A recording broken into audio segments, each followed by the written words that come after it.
दोस्तों फाइनली जो है बिहार पोस्ट मैट्रिक स्कॉलरशिप के लिए ऑनलाइन आवेदन शुरू हो चुका है।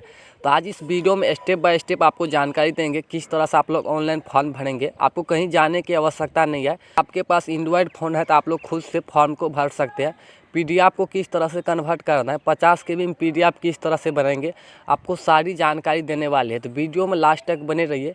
चलिए शुरू कर लेते हैं वीडियो और जानते हैं किस तरह से आपको आवेदन करनी है, बोनाफाइड सर्टिफिकेट किस तरह से अपलोड करनी है, मार्कशीट किस तरह से अपलोड करनी है, जो भी डॉक्यूमेंट लगेगा सारे डॉक्यूमेंट को हम 50 KB में किस तरह से कन्वर्ट करेंगे, सारी जानकारी आपको इस वीडियो में मिल जाएंगी। तो चलिए हम वीडियो को स्टार्ट कर लेते हैं। आप लोग का जो डॉक्यूमेंट लगने वाले हैं 5-6 डॉक्यूमेंट लगने वाले, 10th का मार्कशीट, 12th का मार्कशीट, जाति आवासीय और आय और फी रिसिप्ट और बोनाफाइड सर्टिफिकेट। तो आपके पास जो भी डॉक्यूमेंट है सभी डॉक्यूमेंट का आपको फोटो खींच के मोबाइल में सेव कर लेनी है। और आपको ध्यान रहना चाहिए कि सभी फोटो का जो है यहाँ पे आप लोग देख लीजिएगा 45 KB और 50 KB के बीच में होना चाहिए, तभी आप लोग पीडीएफ में कन्वर्ट कर पाएंगे 50 KB से नीचे, नहीं तो आपको पीडीएफ में 100-150 KB हो जाएंगे। तो आप सभी फ़ोटो का जो है सबसे पहले 30, 35, 40 KB में जो है कन्वर्ट कर लेनी है। तो यहाँ पर हम देखिए सभी फ़ोटो का जो है 30-40 KB में कन्वर्ट कर चुके हैं। तो इसी तरह से आपका रहना चाहिए, इससे ज़्यादा नहीं रहना चाहिए। अगर आपको ये जानकारी नहीं है कि फ़ोटो को किस तरह से KB में कन्वर्ट करनी है तो इसके बारे में आप लोग समझ लीजिए। उसके बाद हम आपको जानकारी देंगे किस तरह से पीडीएफ में कन्वर्ट करेंगे। सबसे पहले आपको इस वेबसाइट पे आ जाना है। इसका लिंक मैं अपने डिस्क्रिप्शन में दे दिया हूँ। तो आपको जो भी फ़ोटो में 50 KB से ज़्यादा है तो उस फ़ोटो को यहाँ से सेलेक्ट कर लेनी है।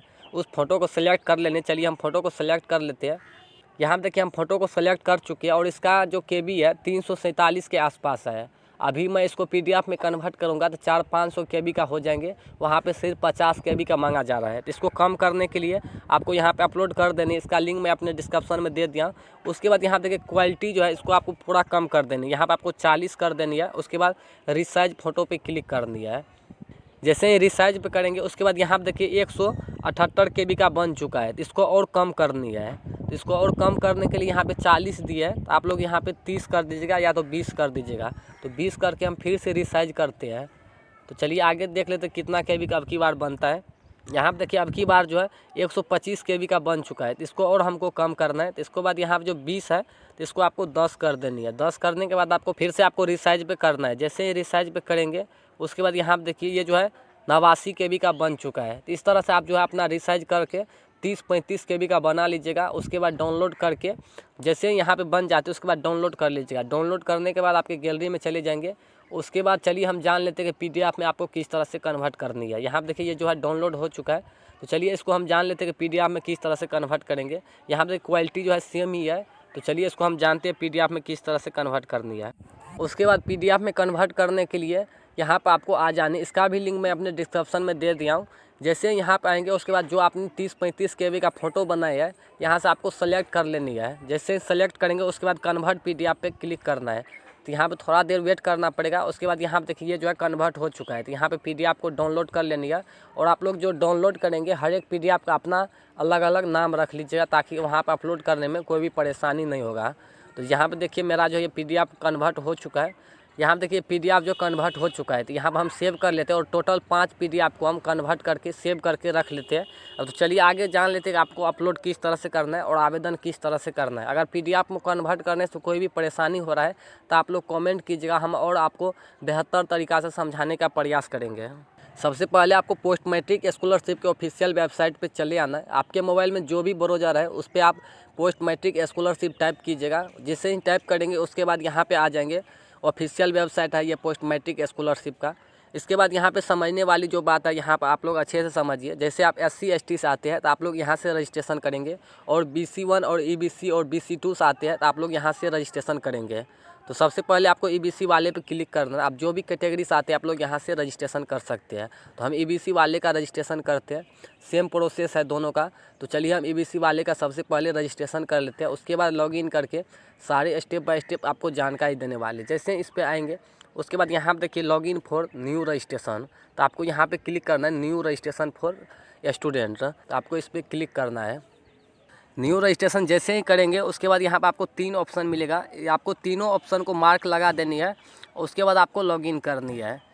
जैसे ही लॉगिन करेंगे उसके बाद आपको इस तरह से इंटरफेस खुल के आ जाएंगे और यहाँ से आपका प्रोसेस जो है शुरू हो जाएंगे। तो सबसे पहले आपका नाम देना है, जो आपके आधार कार्ड पे मार्कशीट पे नाम है वही आपको नाम देनी है।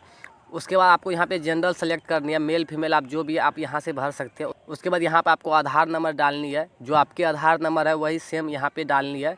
उसके बाद नेम आपको डालना है, जो आधार कार्ड पे आपका नाम है सेम वही नाम डालनी है। और उसके बाद आधार कार्ड पे जो आपका डेट ऑफ बर्थ है वही डेट ऑफ बर्थ यहाँ पे डालनी है, तभी आपका रजिस्ट्रेशन होगा। भले ही आपके मार्कशीट पे दूसरा डेट ऑफ बर्थ है, लेकिन आपको मार्कशीट वाले नहीं डालना है। यहाँ पे आपका आधार कार्ड पे जो डेट ऑफ बर्थ है वही यहाँ पे डालना है, तभी आपका रजिस्ट्रेशन होगा। जैसे यहाँ पर आधार नंबर और डेट ऑफ बर्थ डाल देनी है, उसके बाद नाम डालने के बाद नीचे में आपको वेरीफाई का ऑप्शन आएगा, वेरीफाई कर लीजिएगा। उसके बाद यहाँ पे मोबाइल नंबर डालनी है, मोबाइल नंबर डालने के बाद आपको एक OTP आएंगे, उस OTP को यहाँ पे डाल के वेरीफाई करना पड़ता है। आगे आपको बता देंगे किस तरह से वेरीफाई करना है। उसके बाद यहाँ पे ईमेल आईडी डालनी है, जो आपके ईमेल आईडी है वही ईमेल आईडी यहाँ पे डालनी है। और आपके पास ईमेल नहीं है तो आप बना लीजिएगा, आप अच्छे से क्रिएट कर लीजिएगा ईमेल आईडी, आसानी से ईमेल आईडी बन जाती है। तो यहाँ पे ईमेल आईडी डालने के बाद फिर से आपको जनरेट OTP पे क्लिक करना है। ईमेल आईडी डालेंगे तो उसके बाद ईमेल पे एक OTP जाएगा, OTP को यहाँ पे डालनी पड़ती है। OTP डालने के बाद आपको यहाँ पे पासवर्ड लगानी है। पासवर्ड आपको जैसे आपका नाम है अमित कुमार नाम है तो AMIT अमित देना है। उसके बाद 1 2 3 ऐसे देकर अंतिम में जो आपको @ लगा देनी है। इस तरह से आप अपना पासवर्ड यहाँ पे डाल सकते हैं और यहाँ पे कन्फर्म पासवर्ड डाल करके कैप्चा फिल करके आप लॉगिन कर सकते हैं प्रीवियस फॉर रजिस्ट्रेशन। इतना आप कर सकते हैं, ठीक है। चलिए हम सारी डिटेल को भर लेते हैं। यहाँ पे देखिए हम सारी डिटेल को भर चुके हैं और यहाँ पे हम वेरीफाई भी कर चुके हैं। तो उसके बाद यहाँ पे आपको पासवर्ड क्रिएट करना है, तो पासवर्ड आप अपना लोग क्रिएट कर लीजिएगा। उसके बाद यहाँ पे हम कैप्चा दे करके लॉगिन कर लेते हैं। जैसे ही रजिस्ट्रेशन करेंगे उसके बाद आपको यहाँ पे ईमेल पे इस तरह से आपका नाम आ जाएंगे। उसके बाद जो आपका रजिस्ट्रेशन नंबर है वो रजिस्ट्रेशन नंबर आ जाएंगे। उसके बाद जो आप पासवर्ड बनाए इस तरह से आपका पासवर्ड आ जाएंगे। चलिए आगे जान लेते हैं आपको किस तरह से आगे प्रोसेस करनी है।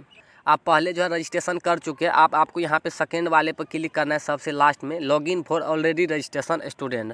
तो आपको इस वाले पे क्लिक करना है, कैसे कि आपने रजिस्ट्रेशन कर चुके हैं, अब जो आपको सिर्फ लॉगिन करना है। तो लॉगिन करने के लिए वहाँ पे सिर्फ आपको यूज़र आईडी और पासवर्ड देना होता है। तो यहाँ पर अपना यूज़र आईडी आपके जो ईमेल आईडी पाए है वही यहाँ पर देना है, उसके बाद पासवर्ड देनी है। चलिए हम अपना यूज़र आईडी और पासवर्ड डाल लेते हैं। जैसे ही यूज़र आईडी और पासवर्ड डालेंगे उसके बाद आपको कैप्चा भर देनी है। कैप्चा भरने के बाद आपको लॉगिन करनी है। जैसे ही लॉगिन करेंगे उसके बाद अप्लाई फॉर, उसके बाद स्टेटस आपको यहाँ पे चेंज नहीं करना है, ये ऑटोमेटिक रहेगा। आप पहली बार आवेदन कर रहे हैं तो आपको यहाँ पे दोनों सेम ही रहने देना है। उसके बाद यहाँ पे एकेडमी ईयर्स चुन लेना है। 22 से 23 वाले आप लोग आवेदन कर रहे हैं तो यहाँ पर आप लोग 22 से 23 के लिए आवेदन करेंगे। उसके बाद स्टेट आपका जो भी है वो आपको यहाँ पर भरनी है। उसके बाद डिस्ट्रिक्ट भरना है, आपको कौन सा कॉलेज में अभी एडमिशन है उसके बाद यहाँ से सिलेक्ट करनी है। उसके बाद कोर्स में आप क्या कर रहे हैं, इंटर कर रहे हैं या BA कर रहे हैं, यहाँ से आप सेलेक्ट कर सकते हैं। आप इंटर के लिए आवेदन कर रहे हैं तो आर्ट्स साइंस जो भी आप कर रहे हैं तो यहाँ से आप दे सकते हैं। उसके बाद यहाँ पे आपको कुछ भी नहीं भरना है। उसके बाद यहाँ पे रजिस्ट्रेशन नंबर भरना है, जो आपके मैट्रिक में रजिस्ट्रेशन नंबर है वही भरना है। अगर आपने इंटर कर रहे हैं तो इंटर का रजिस्ट्रेशन नंबर यहाँ पे भरनी है। उसके बाद आपका रोल नंबर भरना है, जो आपके मार्कशीट पे है रोल नंबर वही भरना है। जैसे आप इंटर क्वालिफाई कर चुके हैं तो आपको इंटर का रोल नंबर यहाँ पर भरनी है। उसके बाद इंटर आप कब पास किए तो यहाँ भरनी है। जैसे आपने 2022 में पास की है तो यहाँ पर आपको 2022 देनी है। यहाँ पे स्टूडेंट 2021 में पास किए तो यहाँ पर हम 2021 दे चुके हैं। उसके बाद कोर्स का सेशन क्या है, उसके बाद यहाँ पर सेलेक्ट ईयर्स, मतलब आप इंटर में अभी पढ़ रहे फर्स्ट ईयर में या सेकेंड ईयर में, यहाँ पर आपको देना है। जैसे आपने एडमिशन लिया तो आपको यहाँ पे फर्स्ट होगा। उसके बाद आपने अगर 23 में एग्जाम देने वाले हैं तो यहाँ पर सेकेंड होगा। उसके बाद क्लास सेक्शन 2022 यहाँ पे होगा। उसके बाद मोड ऑफ स्टडी, मतलब आप रेगुलर है या एक्स कैंडिडेट है, तो आप रेगुलर है तो यहाँ पर रेगुलर दे सकते हैं, अन्यथा आप एक्स कैंडिडेट दे सकते हैं। उसके बाद यहाँ पर कंपलसरी फीस होगा। यहाँ पर आपके फी रिसिप्ट कॉलेज से जो भी प्राप्त होंगे, आपका फी रिसिप्ट में जो भी है वही आपको यहाँ पे डालनी है। 700 800 जो भी है आपको यहाँ पे डाल देनी है। उसके बाद यहाँ आप हॉस्टल में रह रहे हैं तो यहाँ पे यस करेंगे, अन्यथा नो करेंगे। ये सब करने के बाद आपको सेव एज पर क्लिक करना है। जैसे ही सेव करेंगे ये जो अपडेट सक्सेसफुल हो जाएंगे। उसके बाद आपको डॉक्यूमेंट अपलोड करनी है। चलिए आगे जान लेते हैं किस तरह से आपको डॉक्यूमेंट को अपलोड करनी है। सबसे पहले आपको 10th का मार्कशीट अपलोड करनी है। उसके बाद domicile certificate, caste certificate, income certificate. उसके बाद इनकम जो यहाँ पे है, आपके इनकम सर्टिफिकेट पे जो भी इनकम है वही आपको यहाँ पे भरना है, अदरवाइज कोई भी यहाँ पे नहीं भरना है। उसके बाद बोनाफाइड सर्टिफिकेट अपलोड करनी है। उसके बाद फी रिसिप्ट, उसके बाद लास्ट पासिंग ईयर, जैसे आप इंटर में अभी पढ़ रहे हैं और 10th क्वालिफाई कर चुके हैं तो यहाँ पर आप लोग 10th का मार्कशीट अपलोड कर सकते हैं। उसके बाद कंपलसरी फी यहाँ पे यही लगेगा, जो आपके फी रिसिप्ट पे है वही आपको यहाँ पे भरनी है। उसके बाद एनी अदर डॉक्यूमेंट यहाँ पे कुछ भी नहीं भरना है। यहाँ पे जैसे ही 10th का डॉक्यूमेंट अपलोड करेंगे उसके बाद सर्टिफिकेट नंबर जो सीरियली नंबर होगा वो भरना है, और आपका मार्कशीट कब इशू हुआ था वो यहाँ पे भरनी है। ये सारी डिटेल आपको मार्कशीट पे लिखे रहते हैं, आप वहाँ से देख कर भर सकते हैं। उसके बाद डोमिसाइल सर्टिफिकेट में जो आपका रजिस्ट्रेशन नंबर होगा वही आपको यहाँ पे दोनों भरनी है। उसके बाद आप कब बनाए थे वो भरना यहाँ पे है। तो इस तरह से आप लोग भर सकते हो। उसके बाद यहाँ पे बोनाफाइड सर्टिफिकेट में सीरियली नंबर क्या है वो यहाँ पे भर सकते हैं। अगर सीरियली नंबर नहीं मालूम है तो आप यहाँ पे कुछ भी दे सकते हैं, 10 20 30 ऐसे दे सकते हैं। और बाद यहाँ पे जो डेट बताया जा रहा है, आप बोनाफाइड सर्टिफिकेट कब बनाए थे ये वहाँ पे भरना है। उसके बाद यहाँ पे आपको सेव एंड कंटिन्यू कर देनी है। पोस्ट मैट्रिक स्कॉलरशिप से आवेदन करने से कोई भी प्रॉब्लम हो रहा है तो आप लोग हमें कमेंट पूछ सकते हैं, आप लोग को 100% रिप्लाई दिए जाएंगे। और आप लोग को वीडियो अच्छा लगे तो चैनल को सब्सक्राइब कर लीजिएगा। और कोई भी प्रॉब्लम हो रहा है तो आप लोग हमें कमेंट पूछ सकते हैं। धन्यवाद।